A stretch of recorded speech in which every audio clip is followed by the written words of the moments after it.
Police તંત્રએ તો ખરેખર શરમમાં ડૂબી જવું જોઈએ કે આટલો બધો દારૂ વડોદરા શહેરમાં અડ્ડાઓ ચાલે, આટલો બધો હોમ ડિલિવરી થાય, આટલો બધો પીવાય અને ખુલ્લે આમ એની ખાલી બોટલો ફેંકવામાં આવે તો ખરેખર તો પોલીસને શરમ આવવી જોઈએ કે શહેરમાં યુનિફોર્મ પહેરીને ફરતા શરમ આવવી જોઈએ.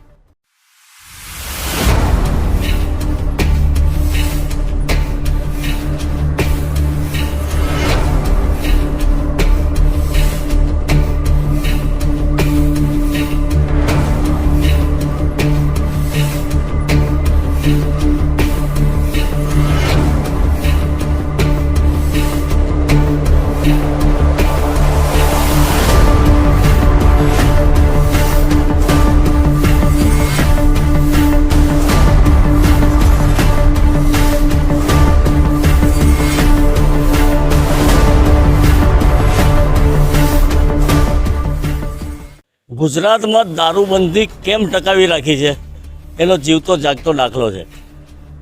કારણ કે ગુજરાતમાં જો દારૂબંધી છૂટી કરે તો સરકારની તિજોરી ભરાઈને એક્સાઇઝના પૈસા મળે, કસ્ટમ અને ડ્યુટીના પૈસા મળે, ટેક્સના પૈસા મળે. પણ જો દારૂબંધી યથાવત રખાય તો હપ્તાના પૈસા મળે. તો આ હપ્તાનું રાજકારણ કઈ સુધી પહોંચ્યું એનો જીવતો જાગતો દાખલો કોર્પોરેશનની પ્રિમાઇસીસ ખંડેરાવ માર્કેટનું શાક બજાર, જ્યાં લોકો શાક ખરીદવા આવે, મહિલાઓ શાક ખરીદવા આવે, ત્યાં વચ્ચે આવેલા ફુવારાની આજુબાજુમાં અસંખ્ય દારૂની ખાલી બોટલો પડેલી છે, સોડાની ખાલી બોટલો પડેલી છે અને એની સાથે ખૂબ ગંદકી પણ પડેલી. હવે આ કોર્પોરેશનની પ્રિમાઇસીસ અહીંયા હેલ્થ ડિપાર્ટમેન્ટને બિલકુલ બાજુમાં 25 મીટર પણ નહીં એટલામાં જ આ જો ગંદકી ને આટલો બધો દારૂ હોય તો હેલ્થ ડિપાર્ટમેન્ટ બહાર જઈને શું ચેક કરશે? કોર્પોરેશનની પ્રિમાઇસીસમાં જો દારૂની ખાલી બોટલો આટલી બધી આવતી હોય અને દારૂ પીવાતો હોય, ખાલી બોટલો પડી છે એટલે ત્યાં જ પીવાયેલો છે તો કોર્પોરેશનની જવાબદારી બને છે. પોલીસ તંત્ર તો કદાચ હપ્તાના રાજકારણમાંથી ઊંઘી ગયેલું છે ને હપ્તાનું રાજકારણ ઉપર સુધી ચાલે છે, ત્યારે તો આટલી ભવ્ય ઇમારતો બનતી જાય છે.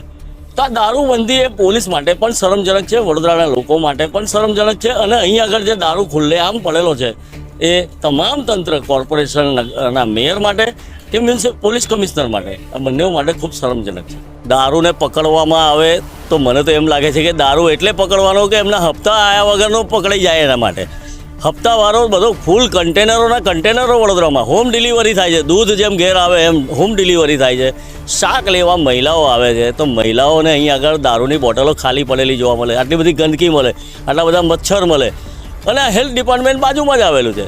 તો હેલ્થ ડિપાર્ટમેન્ટ શું કરે છે એ પણ મોટી શંકા છે. લોકોને ત્યાં મીઠાઈના ને એના સેમ્પલો ટેસ્ટ કરવા જાય છે અને પછી એ પણ એમાંથી એ જ પ્રોસેસમાં આવે છે, બધા પાછા ખુલી જાય છે. હપ્તાનું રાજકારણ હવે આખા ગુજરાતમાં એટલું બધું પસરી ગયું છે કે બધું જ ગેરકાયદેસર માત્ર હપ્તાથી ચાલે છે અને ખુલ્લે આમ ચાલે છે અને આજે જે પડી રહેલી બોટલો અને ગંદકી છે એ એની નિશાની છે.